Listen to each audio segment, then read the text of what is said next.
This is the Stone Zone with Roger Stone. People love him and respect him. Roger Stone. Now, get in the zone. It's the Stone Zone. Here's Roger Stone. Welcome. You are entering the Stone Zone. Well, all Washington was buzzing today that President Donald Trump was going to make a major announcement. All the political insiders insisted that he was going to name his new national security advisor, having moved the national security advisor, former Congressman Mike Waltz, over to the UN late last week. But, well, the wags were once again wrong. President Donald Trump announced that Washington, D.C. will host the 2027 NFL Draft. This marks the first time the event will be held in the nation's capital since 1940. The draft is scheduled to take place on the National Mall, a prominent location in the city. So much for the political insiders. In the meantime, excellent news. We learned that a settlement has been reached between the U.S. Department of Justice and Ashli Babbitt. Ashli Babbitt is the decorated Air Force veteran who was shot and killed in cold blood without warning while being unarmed and menacing no one inside the U.S. Capitol on January 6th. Judicial Watch brought this lawsuit and represented her family for years. The lawsuit extensively details the history of incompetence and the multiple revocation of firearms privileges and other previous earlier incidents involving Officer Michael Byrd, the Capitol Hill police officer who murdered Babbitt in cold blood. This report includes Byrd's failure to, quote, meet or complete semi-annual firearms qualifications requirements, close quote. Also, he was charged with leaving a, quote, loaded Glock 22, the exact same firearm he used to shoot and kill Ashli Babbitt, in a bathroom in the Capitol Visitor Center, and a shooting in a moving vehicle stolen by teenagers, where the off-duty cop reportedly struck homes nearby with his bullets. Lieutenant Byrd had a reputation among his peers for not being a good shot, according to the lawsuit brought by Judicial Watch. The suit was filed on behalf of Babbitt's estate and her husband, Aaron Babbitt, and states that the officer who shot Babbitt, Michael Byrd, was incompetent and dangerous and should have recognized Babbitt posed no threat to Congress or anyone else when she entered the House Speaker's lobby. The radical leftist judge on this case, Anna Reyes, was reported by Julie Kelly as screaming at both sides in the courtroom over the settlement proposal. Frankly, I've interviewed Ashli Babbitt's mother on this very show, and I pray that this settlement will help Ashli's family finally get some closure over her horrific death at the hands of Lieutenant Byrd of the Capitol Police. At the same time, I still believe that Lieutenant Michael Byrd should be prosecuted for first-degree murder. Meanwhile, President Donald Trump has announced his plans to reopen Alcatraz prison. President Trump announced on Sunday that he's directing the federal agencies to reopen this fabled island prison. This infamous prison will now be rebuilt and expanded after it has been shuttered for over 60 years and most recently served as a museum and tourist destination in the San Francisco Bay Area. The maximum security federal penitentiary at Alcatraz Island was actually opened in 1934. It's located on 1.25 miles from the coast, where it was thought to be escape-proof because of the San Francisco Bay's extremely strong currents and their shark-infested waters. The federal prison housed notorious criminals like Al Capone and saw a high-profile escape that actually inspired that movie back in 1979. You may remember it, Escape from Alcatraz.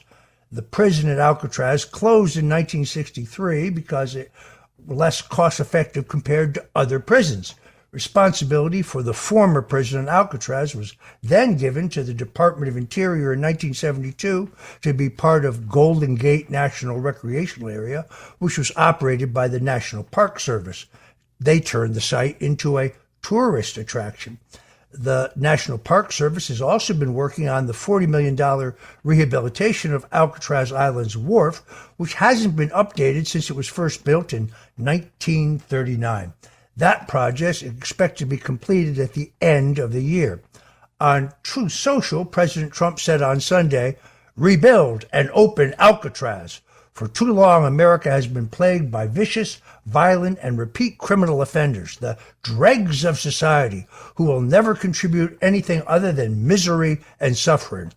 When we were at a more serious nation in times past, we did not hesitate to lock up the most dangerous criminals and keep them far away from anyone they could harm.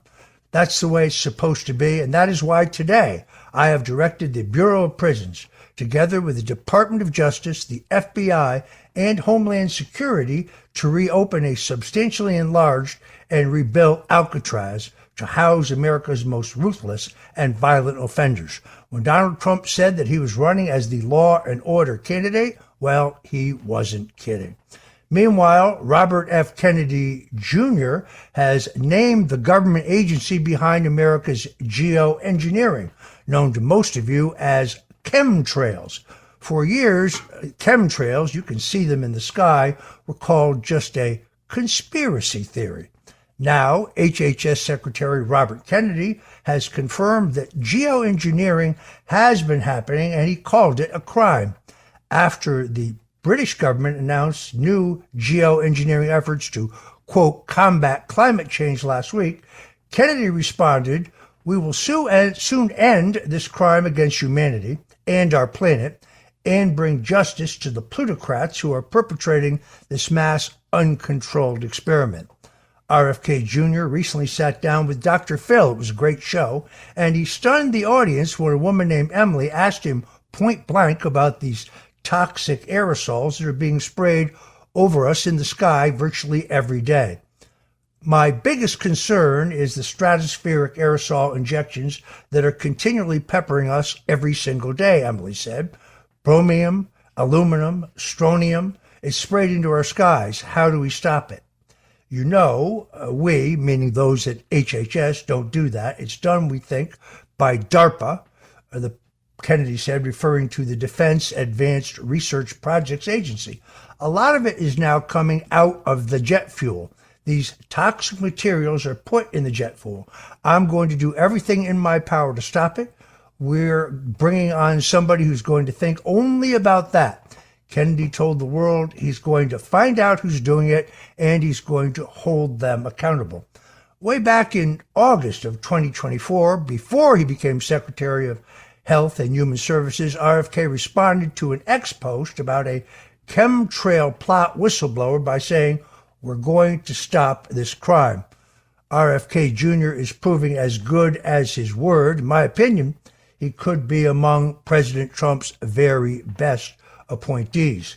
Meanwhile, the Department of Homeland Security has announced that they will begin covering the cost of commercial flights for illegal immigrants who self-deport and provide them with $1,000 upon confirmed departure.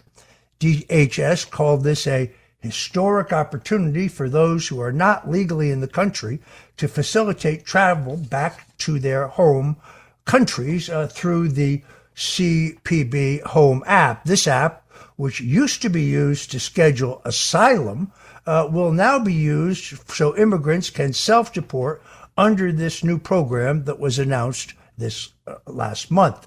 Officials said that a stipend of $1,000 in U.S. dollars will be paid to immigrants after their return to their home country, and that has now been confirmed on the actual CBP Home app.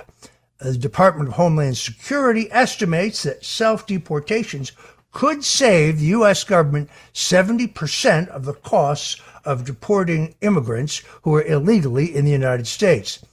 It's incredible, but the average cost to arrest, detain, and remove an immigrant is $17,121. That's our tax dollars we're talking about. If you're here illegally, self-deportation is the best, safest, and most effective way to leave the United States to avoid arrest. Now, DHS is offering illegal aliens the financial travel assistance and the stipend of $1,000 to return to their home country. This is the safest option, both for law enforcement, aliens, and of course, it would be a 70% savings for U.S. taxpayers. Those who chose to voluntarily self-deport on the CBP Home app will also be deprioritized for detention and removal as long as they can prove that they are working and making plans for their departure.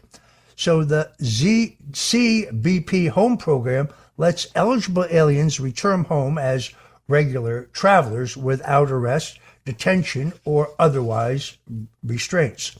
I'm happy to announce that the National Institute of Health, under their new director, announced yesterday that they are ending this barbaric practice and they're zeroing out the funding for these horrific, cruel scientific experiments on helpless dogs. If you're a dog or a cat lover, you're going to want to stay tuned because we have some very special news for you.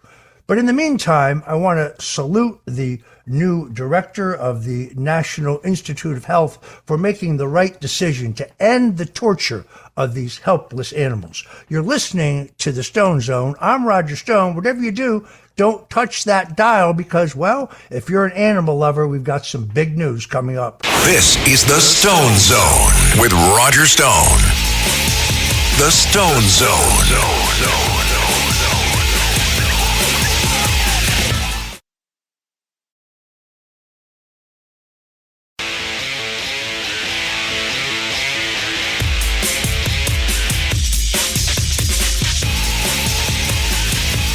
This is the Stone Zone with Roger Stone. They went after a guy named Roger Stone who's sitting in the office. And I'll say this in front of Roger, he's no baby. And right now he's cleaner than anybody in this place. No, they treated him very unfairly. Now, get him his own. It's the Stone Zone. Here's Roger Stone.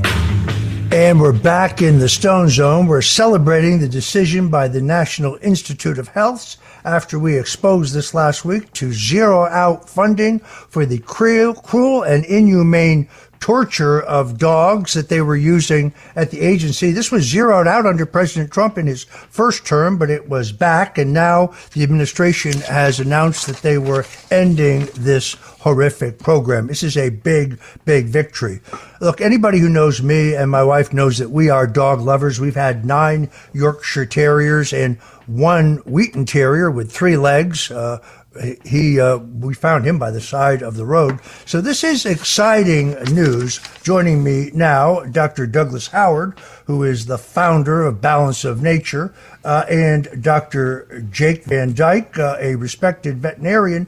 They have some extraordinarily good news, and that is a new product, Phyto's Dog Food Topper, a plant-based blend of fruits and vegetables to boost your dog's health, digestion, and energy. Gentlemen, welcome to the Stone Zone. Thanks. It's great to be with you. So glad to be with you, Roger. It is a great day to celebrate this decision by the administration. I've long crusaded about these horrific, cruel experiments using dogs, particularly beagles, but this is a very exciting product. I myself take Balance of Nature because at my age, I need that little extra boost. It gives me energy, boosts my immunity, but you fellows have come up with something quite exciting that's good for the animals. Tell us about it.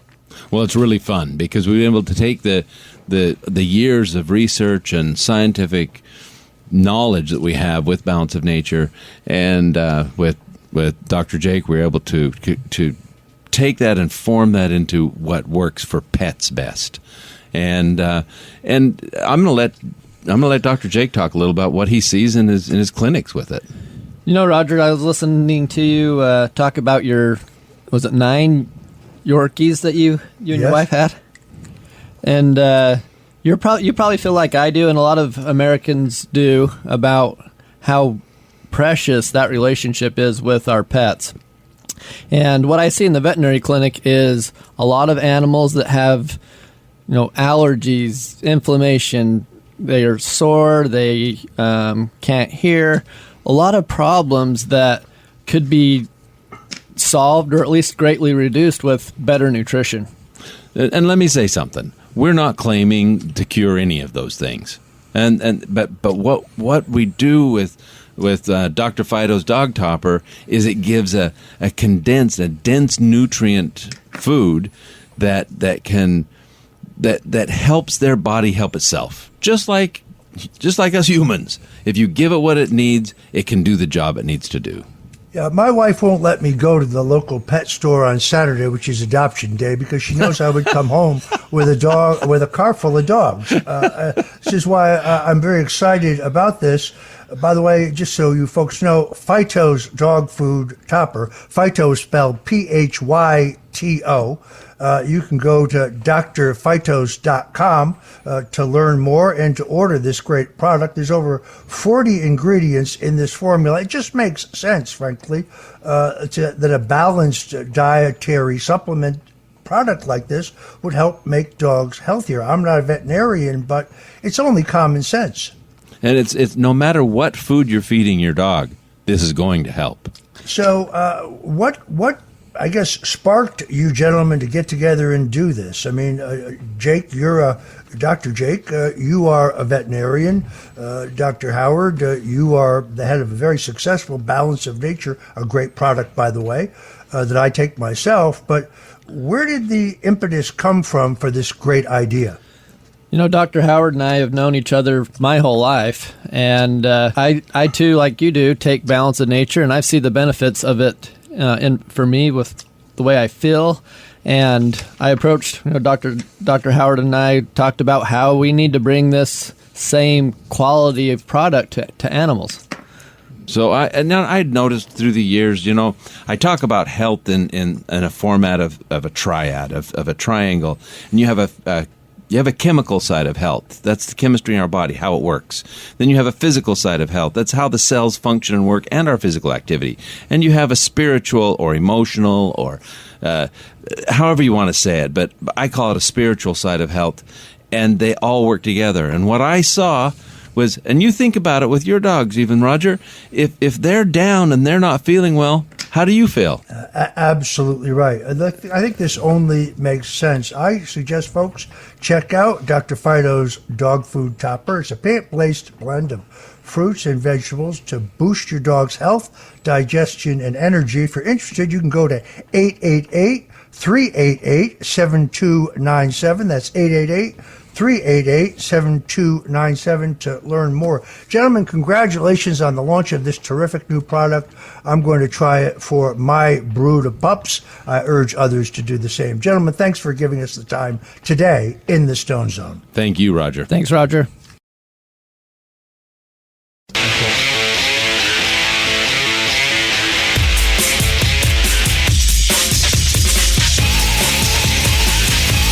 This is the Stone Zone with Roger Stone. They went after a guy named Roger Stone who's sitting in the office. And I'll say this in front of Roger, he's no baby. And right now he's cleaner than anybody in this place. No, they treated him very unfairly. Now, get in the zone. It's the Stone Zone. Here's Roger Stone. Welcome back. We're in the Stone Zone, and joining us now is my friend Joe Pagliarulo, widely known as Joe Pags. He's a nationally syndicated radio and television talk show host, known for his pungent and dynamic blend of news, commentary, and humor. Joe, I'm going to be honest with you. Virtually everything I know about radio, I have learned by listening to you. It's a great honor to have you in the Stone Zone today. Well, listen, Roger, you got to be kidding me. I mean, that is an absolute honor. Thank you for saying that. And by the way, thank you for being my second guest ever on my new podcast coming up. We can get into details of that coming up, but thank you for everything that you're doing. I love listening to you. I love having you on the show, and I love learning from you, my man. You can listen to Joe's show by going to joepags.com, joepags.com. I am not understating when I say he's one of the most influential voices in the country today when it comes to calling out the fake news and telling you what's really going on. In fact, Joe has been recognized by Talkers Magazine, which is kind of the industry standard, as one of the most influential talk show hosts in the country. So, Joe, let me just start with a softball. 100 days plus now. How's Donald Trump doing? Well, it's an A for me, Roger. It's not an A plus, not an A minus. It's an A for me. The only one thing that I thought was kind of a misstep was, and you and I talked about this before, was how they rolled out the tariff information. I'm for tariffs. I think they're going to work. It's a great leverage play. But the way the president rolled it out, now I'm not blaming him. It took too long. By April 2nd, when he came out with the chart that said this is how they're screwing us on trade, that made perfect sense to every American. But for about 2.5 months, most Americans were like, I don't like it. It's just an extra tax. It's going to make the prices go up. Everything else, he promised it. He ended up doing it. And if he did nothing else, Roger, the fact that he closed the southern border, that was all I needed. I mean, to be honest with you, he could do the rest of it over the next 4 years, and I trust him to do it. He crammed so much into the first 100 days. I just thought the tariffs were a little bit clunky, but other than that, I give him a solid A. Yeah, I think actually in his heart of hearts, he doesn't really like tariffs. He'd love to go to zero tariffs with all of our trading partners and have a mutually beneficial relationship, but that hasn't been the truth. We haven't had a free trade and we haven't had fair trade, and therefore he will use tariffs as a cudgel to make our trading partners give us a fair deal. And he rejects these one-size-fits-all trade agreements like GATT, for example, and NAFTA, because they did not serve our country well. What's amazing to me is the way the liberal media, when they deal with the immigration issue you just referred to, continue to misrepresent who this guy, Kilmar Abrego Garcia, is. They keep calling him a quote-unquote Maryland man, as if he is a U.S. citizen with the rights of a U.S. citizen, when in fact there is no question that he is a violent MS-13 illegal gangbanger. He's a violent gang member, but the liberal media wants to rewrite the narrative. Well, let's be absolutely clear about who the guy is. What you just said is absolutely correct. He is an El Salvador citizen, and he's back home in El Salvador. He's a guy who twice was adjudicated by 2 different judges as being a member of MS-13. They believed an undercover informant. They did not believe Abrego Garcia. He is a guy who got due process by asking for asylum and was denied and had a final deportation order. The only thing that was keeping him in the country was there was a withholding of removal only to El Salvador. They could have sent him anywhere else they wanted to, but many make the argument that that's gone because President Trump made MS-13 and Tren de Aragua violent terrorist organizations. If you're a terrorist in this country, you don't get the same exact due process as somebody else. He got due process. He was here illegally. He was allegedly human trafficking. Twice his wife reported him for allegedly domestic violence and beating the hell out of her. This is not a good guy. The fact that one of our senators out of the 100 that we have went down there and had margaritas or something, over lunch with him is disgusting. He even has the tattoos on his fingers that represent, they symbolize MS-13. So, Roger, you're spot on. This guy is a bad guy. And I'm going to be honest with you. I want the media to keep on reporting it the way they are, because every time they do, their ratings and their approval go way down. I think they're at 20% now, maybe 22% approval, the media. They're not believable anymore. That's why people like you have such a great show. I was shocked when I saw this guy at ABC, who frankly I'd never seen before, actually challenged the president and claimed that those tattoos that the president displayed a picture of on the guy's knuckles, gang tattoos, were photoshopped. And I checked. They're not photoshopped. They're real. It's beyond belief. Beyond belief. Well, what happened was somebody added the M, the S, the 1, and the 3 just to show what the symbols represented. And Terry Moran was acting like a Moran and was getting it wrong. That interview that President Trump gave him, Roger, you know Trump much better than I do. I know him, but I don't know him as well as you do. I would like to say to him, please stop doing the interviews until I see the interviews and I see how he dominates them, and maybe he should keep on doing them. That guy looks so foolish. Going with that, he said some would say they represent MS-13. No, they're literally the symbols of MS-13.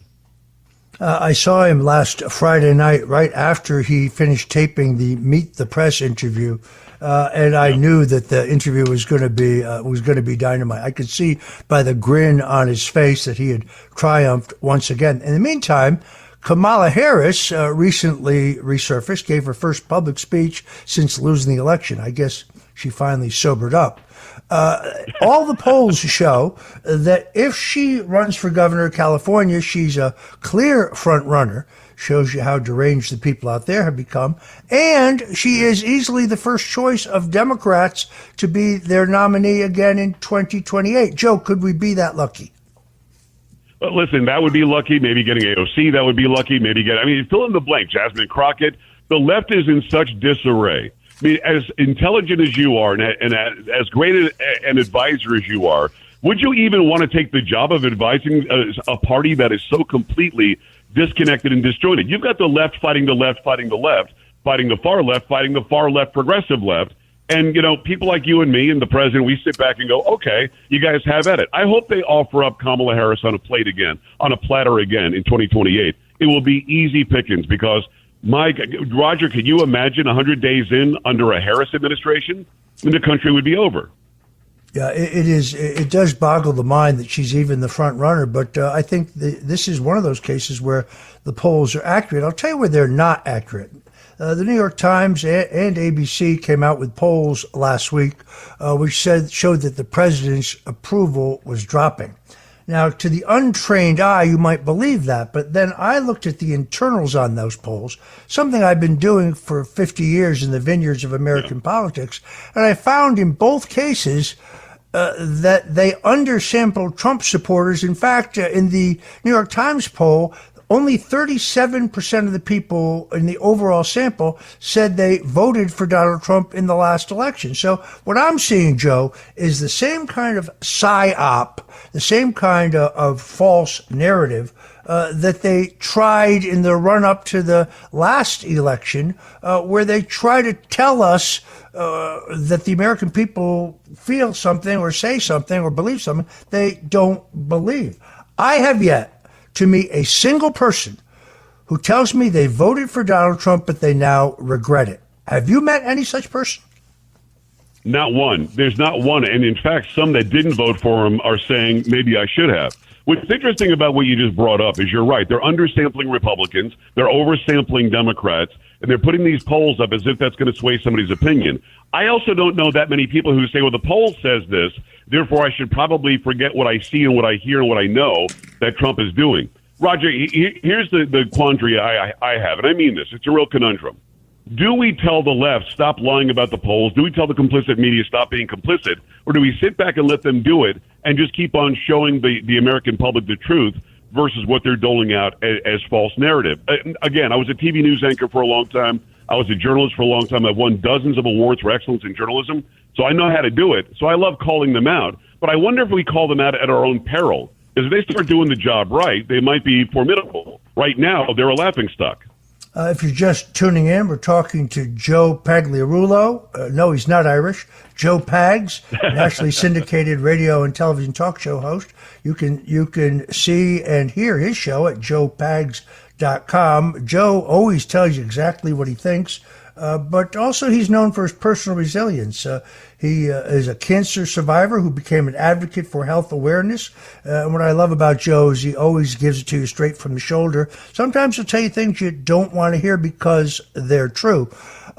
Yeah. Before you came on, Joe, we're talking about Robert F. Kennedy and this entire effort to get to the bottom of what's commonly known as chemtrails. And those of us who saw these things in the sky and commented on, we were called conspiracy theorists, kooks, nuts. People said, oh, you need to be wearing a tinfoil hat. Now we learn that they're real. And that RFK intends to get to the bottom of whoever is spraying these toxic chemicals into the air and to stop them. In the meantime, he just announced that we are going to be phasing out 6 synthetic dyes in our food. Green number 3, red 40, yellow number 5, and number 6, blue number 1 and number 2. All of which are already illegal in Europe, but we still have it in our food. I told my wife at dinner last night, after listening to RFK, I'm afraid to eat anything. I think he's doing a great job. What's your feeling? Well, I agree with you. I was lucky enough to interview him the day before the election in November. I interviewed him a couple of years earlier for about 35, 40 minutes. The guy just wants us to be healthy. He doesn't align with Donald Trump on a lot of political things, doesn't align with you and me on a lot of political things. That doesn't matter. If my kids are eating Fruit Loops because they have special dyes to make them look more attractive, but yet we don't really know what the dyes might do to somebody's health, they need to be gone. And why is it that Canada, or as you said, Europe, are getting such healthier food from the same exact mills and the same exact factories that are making it for us? It's about time somebody in government said, we've got these organizations in government that aren't doing anything. The FDA, the HHS, fill in the blank, all these medical and all these health organizations. We're just like raising money bureaucratically and not doing anything to make sure that we are healthy and safe. We're one of the fattest countries on the planet right now for no reason other than we don't know what's in our food. So I'm with you. I want this guy to go and do the job he said he would do. He's 70 years old and healthy as an ox, and he looks like a bodybuilder. I want that guy to be in charge of making sure that my kids, when they eat, when my family and I sit down and you and your wife sit down and eat, we're eating healthy food that we can rely is healthy. All that stuff that was in there, Roger, they kept on making the ingredients smaller and smaller on the label. We couldn't even track down what they were, and you can't pronounce most of them. So I love the job he's doing so far. Yeah, I'm in total agreement. I think what we experienced this last election was more than just a personal triumph for Donald Trump or the Republican Party. What I saw was a complete realignment of our politics in which all people who believe in peace, who believe in free speech, who believe in common sense, were under one banner, and those who favor war, favor censorship, think that corporate profit is fine. We have to examine the drugs that they're giving our families or the food that they're selling us. That's the fault line. It's not Republican and Democrat. It's not even liberal and conservative anymore. It is the globalists and those who believe in common sense. The Democrat Party of my mother's family, the party of John F. Kennedy, the party of Harry Truman, even the party of Franklin Roosevelt, that party which believed in capitalism, which believed in free enterprise, which believed in God, which believed in a strong national defense, that Democrat Party literally no longer exists. Well, they're all conservatives now, Roger. They are. They've all come to this side. Think about a party, think about a movement in MAGA that includes Elon Musk, a liberal, that includes Tulsi Gabbard, a liberal before now, RFK Jr. These people that are coming up, you've got the former sheriff of L.A. County, I think his name is Villanueva, who just now announced he's going from Democrat to Republican because he cannot any longer sit by and watch the ridiculous progressive policies that are killing his great county or city or his great state in California. You mentioned something earlier that the people in California might be dumb enough to vote for Kamala Harris. Folks, if you're just tuning in, we're talking to Joe Pags, nationally syndicated radio and television talk show host. You're tuned into the Stone Zone on the Red Apple Audio Networks. We're going to be back with some more pungent commentary from my friend Joe Pags. So whatever you do, please don't touch that dial. We'll be right back in the Stone Zone on the other side. Don't go away. This is the Stone Zone with Roger Stone.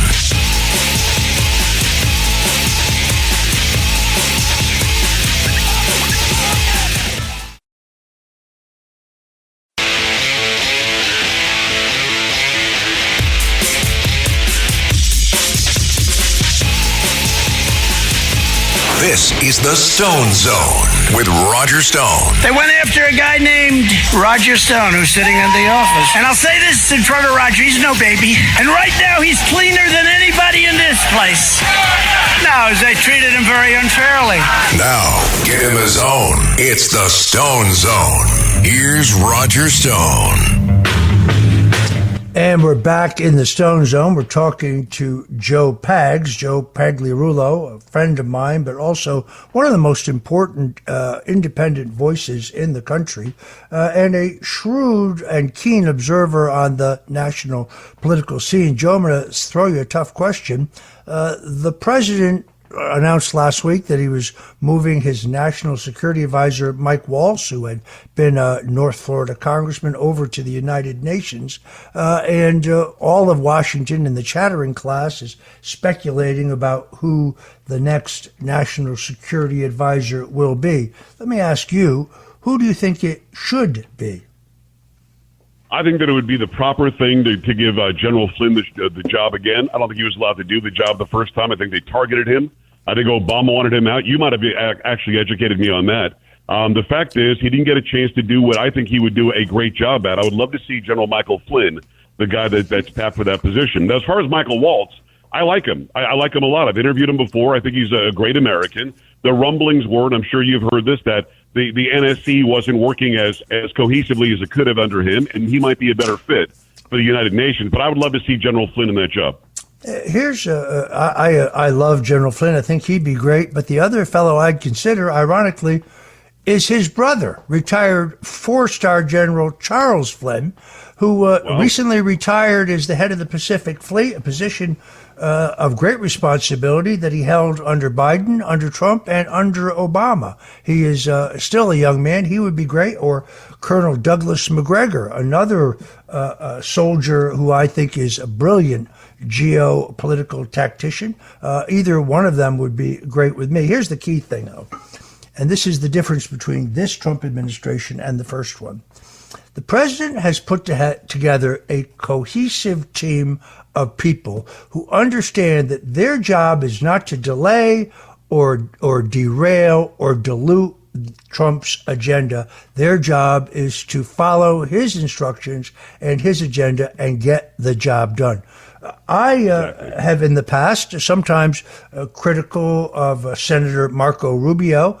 He's emerging as one of the stars of this cabinet. He's doing an amazing job. This turned out to be, in my opinion, one of the president's very best appointments. You don't have the kind of internal bickering, you don't have the kind of backbiting, but you also don't have people who think their job is to save Donald Trump from himself. Their job is to get his agenda implemented. That's the big difference that I see between the first term and this term. Roger, I got to throw this out at you. I was a fan of Marco Rubio. I thought he was a very good senator. He went from little Marco, in 2016, 2015, 2016 on the campaign trail to probably the most staunch supporter and advisor for President Trump that I've ever seen. And here's what I mean. When Trump is asked these questions, he now feels so confident. And it takes him a long time to really trust somebody. He feels so confident to say, Marco, why don't you take that?